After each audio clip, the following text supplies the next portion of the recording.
प्रसारित करीत आहोत कवयित्री बहिणाबाई चौधरी यांच्या जन्मदिनानिमित्त समन्वित कार्यक्रम माले शिकविते बोली. निवेदन श्रद्धा शुक्ल आणि सोमनाथ महाजन. लेखक आणि सादरकर्ते विजय भुयार. ऐकूया समन्वित कार्यक्रम माले शिकविते बोली. माझी माय सरस्वती माले शिकवते बोली. लेक बहिणाच्या म्हणी किती गुपित पेरणे. माझी माय सरस्वती माले शिकवते बोली.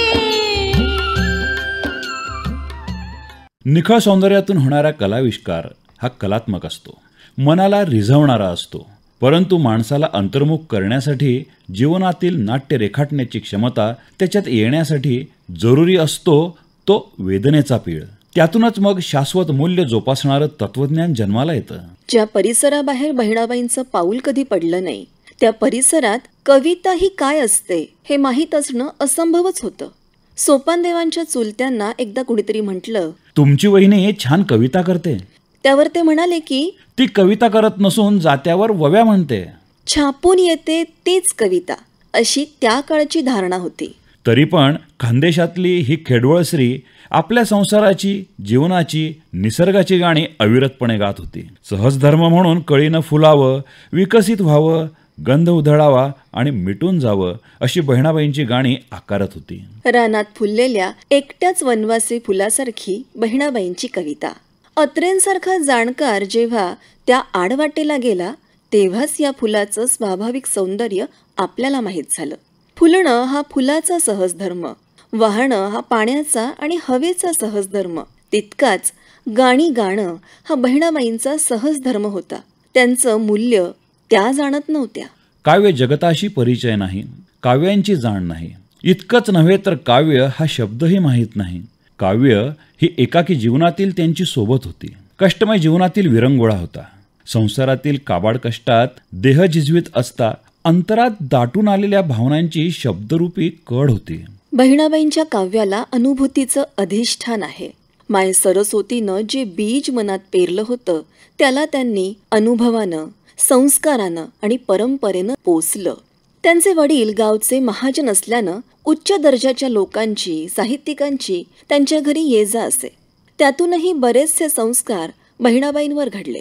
म्हणूनच रूढ अर्थानं त्या शाळेत गेल्या नसल्या, निरक्षर असल्या तरी त्या अशिक्षित नव्हत्या. या शाळातून त्यांना जे शिक्षण मिळालं ते बरंचसं समृद्ध होतं. बहिणाबाई ज्या वर्तुळात वावरत होत्या त्यात लोकगीतं, स्त्रीगीतं, परंपरेनं जात्यावरची गाणी, मोटेवरची गाणी त्यांनी ऐकली होती. बहिणाबाई सतत कुठल्या ना कुठल्या भाववृत्तीमध्ये मग्न असत. अशा भावावस्थेतून एखाद्या स्वप्नासारखी स्वयंभूपणे त्यांची कविता उभारली. बहिणाबाई काबाड कष्टात बुडून गेलेल्या असतानाच मनानं मात्र त्या एका निराळ्याच भावना विश्वात रममाण झालेल्या असत. बहिणाबाईंचा सहवास लाभलेल्या आणि बहिणाबाईंना जवळून बघितलेल्या त्यांच्या नातसून पद्माबाई चौधरी म्हणतात, बहिणाबाईचा जन्म नागपंचमीचा आहे, श्रावण महिन्यातली नागपंचमी. आणि मृत्यू दिवाळीनंतर दिवाळी येते तेव्हा आपली दिवाळीचाच मृत्यू येईल. बहिणाबाईचा स्वभाव चांगला होता, वातावरणही चांगलं होतं. बहिणाबाई देखत माझं लग्न झालं. माझ्या लग्नानंतर बहिणाबाई 6 महिन्यानं वारल्या. बहिणाबाईला मी बघितलं आहे. बहिणाबाईचा मृत्यू इथेच झाला, एका कपाटाच्या शेजारी. बहिणाबाई वारल्यानं त्या दिवशी सोपानदेव अकोल्याला जायला होते. त्यांनी भुसावळला एक म्हातारी दिसली तर आईची आठवण आली तर ते जळगाव स्टेशनवर उतरले. इथे आल्या तर बहिणाबाई खाली टाकलेल्या होत्या. मग ते वारल्यानंतर हिशे वाटेनी होईल ते. मग त्यांना बहिणाबाईच्या त्या पेटीमधलं कागदपत्र पाहिले ते त्यांना त्या 2 वह्या सापडल्या.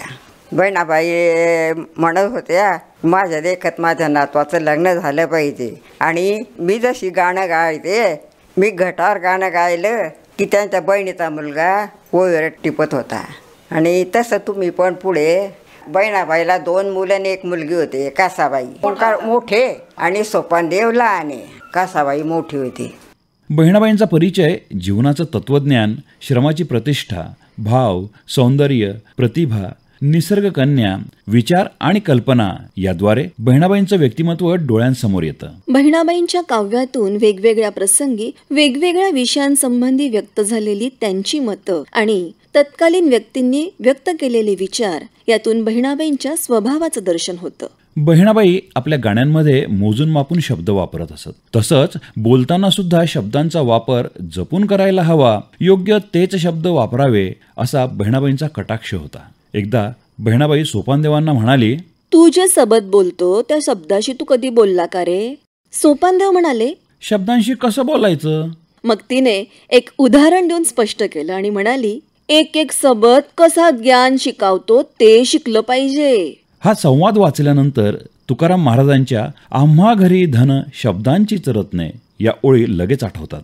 गाणी हा बहिणाबाईंचा विसावा असला तरी काव्य हा त्यांचा छंद नव्हता, तर त्यांचा प्राणच होता. त्या कुठेही असल्या तरी काव्य त्यांच्या बरोबरच सदैव असायचं. विचारी, संवेदनशील, संस्कारक्षम मन सभोवतालच्या दृश्यांना, वस्तूंना आणि घडामोडींना नादमय शब्दात लयबद्ध करून ठेवण्याचा खेळ खेळत असतं. आणि याचं उत्तम उदाहरण म्हणजे बहिणाबाईंचं काव्य होय. याविषयी बोलताना साहित्यिक ज्ञानेश्वर शेंडे म्हणतात, अरे घरोटा घरोटा तुझ्यातून पडे पिठी, तसं तसं माझं गाणं पोटातून येतं ओठी. बहिणाबाईंचं साहित्य अक्षर साहित्य आहे. मराठी भाषा, साहित्य, संस्कृती संवर्धनासंदर्भात महत्त्वपूर्ण योगदान असलेल्या या आदरणीय कवयित्रीच्या साहित्याचं वेगळेपण, मौलिकता जाणकार रसिक वेगवेगळ्या माध्यमातून अधोरेखित करतात. बहिणाबाईंच्या कवितेतील सत्वशील माणूसपण आणि जीवनमूल्यांची प्रखर जाणीव हा संस्कार सर्वाधिक महत्त्वाचा आहे. अरे होतो छापी सनी कोरा कागद शहाणा असं म्हणणाऱ्या कवयित्री बहिणाबाई यांच्या साहित्यावर आधारित काही सांस्कृतिक कार्यक्रम रंगमंचावर सादर होतात. त्यांच्या जीवनकार्यावर आधारित काही माहितीपटही प्रसारित आहेत. सोप्या शब्दात जगण्याचं तत्त्वज्ञान सांगणारी, डोळ्यात अंजन घालणारी बहिणाबाईंची गाणी घराघरात ऐकली जातात. अनेकदा भाषणात, व्याख्यानात, व्यक्तिमत्व विकास प्रशिक्षण वर्गात त्यांच्या साहित्याचे संदर्भ दिले घेतले जातात. कवयित्री बहिणाबाई चौधरी यांच्या मौखिक साहित्याचं संकलन त्यांचे सुपुत्र सोपानदेव चौधरी यांनी केलं. बहिणाबाई चौधरी यांचं पुस्तक प्रकाशित करण्यासाठी विशेष प्रयत्न करणाऱ्या आचार्य प्रके अत्रे यांनी सोन्याचा हंडा सापडला या शब्दात सोपानदेव चौधरी यांच्यासमोर केलेला उल्लेख खरोखरच आपल्या खानदेशवासियांना अभिमानास्पद आहे. माझी माय सरस्वती माले शिकवते बोली, लेक बहिणीच्या मनी किती गुपित पेरले. माझ्यासाठी पांडुरंग तुझं गीता भागवत, माझ्यासाठी पांडुरंग तुझं गीता भागवत, पावसात समावत माटीमध्ये उगवत. सुग्रण पक्षी किती सुंदर घरट तयार करतं. परिश्रमाशिवाय सुंदर निर्मिती कशी शक्य आहे. कष्टाची भाकरी अमृतास जिंकी हा बहिणाबाईंवरील संस्कार खोलवर होता. मौखिक परंपरा, जात्यावरच्या ओव्या यांच्याशी बहिणाबाईंचं असलेलं घट्ट नातं, त्या पाळामुळांचा अभ्यास संशोधक करतात. दररोजच्या जगण्यातील काही अनुभवांची मांडणी करताना, आपलं निरीक्षण नोंदवताना आणि त्या संदर्भात स्वतःचं भाष्यही प्रकट करताना बहिणाबाई ज्या सूक्ष्मातिसूक्ष्म बारकाव्यांसह व्यक्त होतात ते व्यक्त होणं फारच दर्जेदार असतं. भाषा विज्ञान ही स्वतंत्र ज्ञानशाखा या दृष्टीने आज परिचित आहे. बहिणाबाईंना हे ज्ञान निसर्गतः अवगत होतं का असा प्रश्न अभ्यासकांना पडतो. कोणता शब्द उच्चारताना नेमकी काय स्थिती होते याचं बारकाईने वर्णन करतात तेव्हा बहिणाबाई भाषाविज्ञान ज्ञानशाखेच्या जाणकार अभ्यासकच वाटतात. माय म्हणता म्हणता होट होटा लाग भिडे, माय म्हणता म्हणता होट होटा लाग भिडे, सासू म्हणता म्हणता गेला तोंडातून वारा.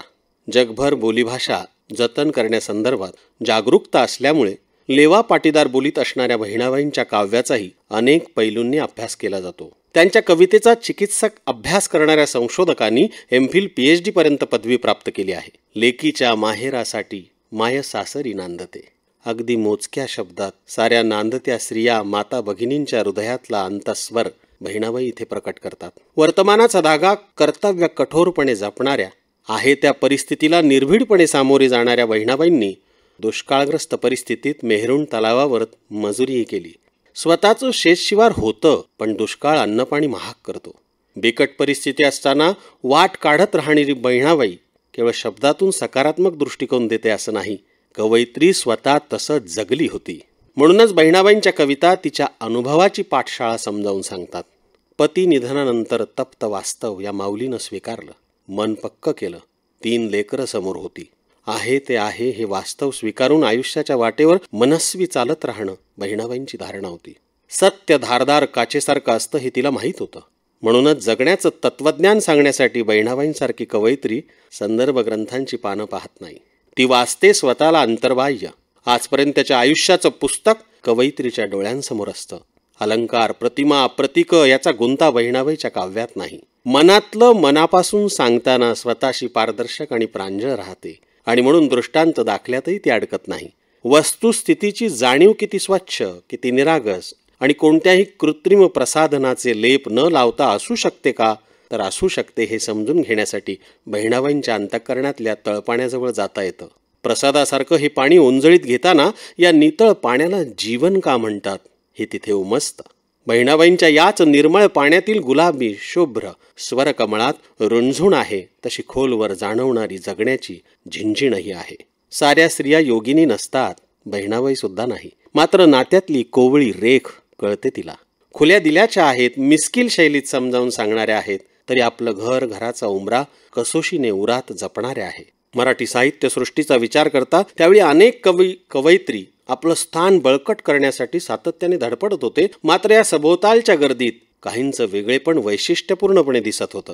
प्रसिद्धीसाठी स्वतः कोणताही प्रयत्न न करणाऱ्या बहिणाबाई आपल्यासाठी आदर्श आहेत. आपल्या काव्याच्या गुणसौंदर्यासह पुन्हा पुन्हा त्या अधोरेखित होत राहतात आणि पिढ्यानपिढ्या होत राहतील. बहिणाबाईंच्या काव्याचा अभ्यास करताना त्या मानसशास्त्राच्याही जाणकार होत्या का असे म्हणावे लागते. त्यांच्या साहित्यातील रंग संवेदना पहा.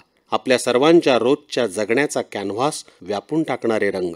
रंगज्ञान होण्याकरिता प्रकाश, डोळा आणि मेंदू यांची आवश्यकता असते हे वैज्ञानिक सत्य आपण जाणतो. मात्र कवयित्रीने शब्दांकित केलेल्या रंगांवरील प्रीतिभावनेच्या रंगफुलांचं उमलणं पाहता आणि त्यातील सुवासिकता लक्षात घेता रंगज्ञान होण्यासाठी हृदयालाही मध्यस्थी करावी लागते असं म्हणता येईल. बहिणाबाईंसारखी कवयित्री आपल्या सर्वांसाठी खरोखरच आदरणीय आहे. या कवयित्रीने दिलेलं हे अनमोल अक्षरधन आपण जपूया आणि कृतज्ञतेसह पुढच्या पिढीकडे सोपवूया.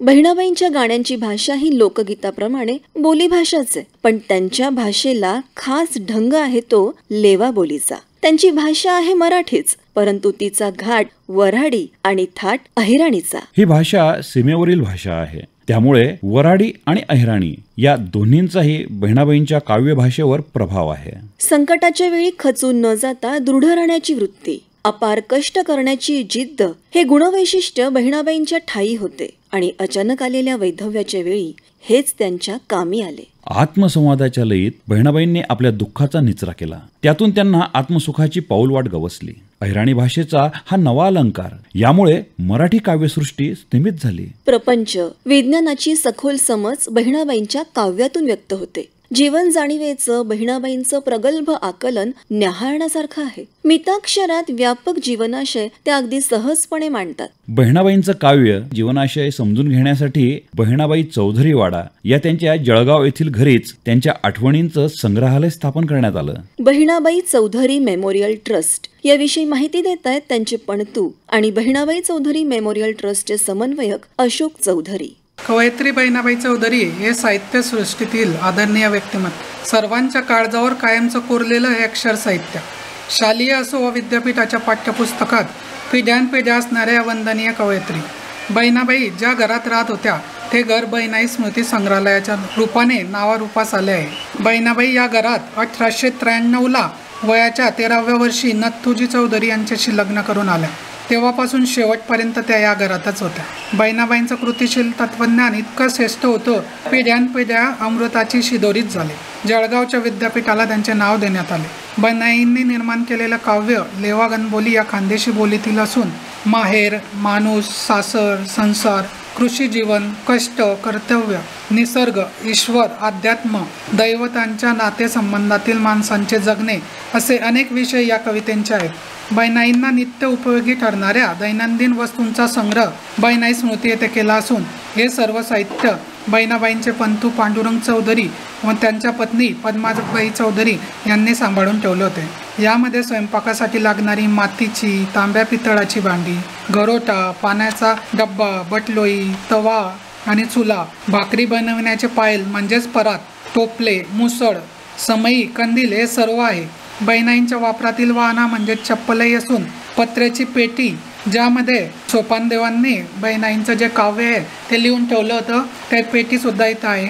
शेती अवजारांमध्ये विळा, कोयता, दाभण असेही साहित्य आहे. बहिणाबाईंची वास्तू त्या असताना ज्या स्थितीत होती अगदी तशीच जतन केली जात असून वेळोवेळी येथील लाकडी खांबांना बेल तेल देणं, वस्तू आणि वास्तूला कीड लागू नये म्हणून फ्युमिगेशन हे आवश्यक तंत्र उपयोगात आणले जात आहे. बहिणाबाईंच्या जयंती पुण्यतिथीला वाङ्मयीन उपक्रमांचे आयोजन केले जाते. कवी संध्या, काव्य वाचन, काव्य स्पर्धा, भाषणं, व्याख्याने आयोजित होतात. आजवर अशा कार्यक्रमांना तसेच बहिणाई स्मृतीला अनेक नामवंत साहित्यिक, संशोधक, वाचन संस्कृती जोपासणारे वाचक, अनेक शैक्षणिक संस्थातील विद्यापीठातील शिक्षक, विद्यार्थी यांनी भेटी दिल्या आहेत.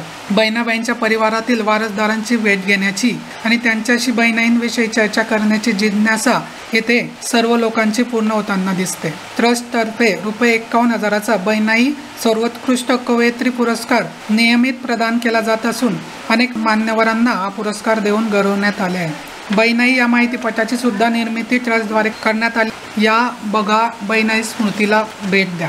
बहिणाबाईंनी वर्णिलेला, त्यांच्या मनात रुजलेला आणि मुख्य म्हणजे जगभराच्या महाराष्ट्रीयन जनमानसापर्यंत पोहोचवलेला परिसर म्हणजे खानदेश आणि या भागात असलेलं उत्तर महाराष्ट्र विद्यापीठ. या विद्यापीठाला बहिणाबाईंचं नाव दिल्यानं अहिराणी आणि खानदेशी संस्कृतीतल्या आपुलकीचा वारसा नव्यानं उजळत राहील. माले शिकवते बोली.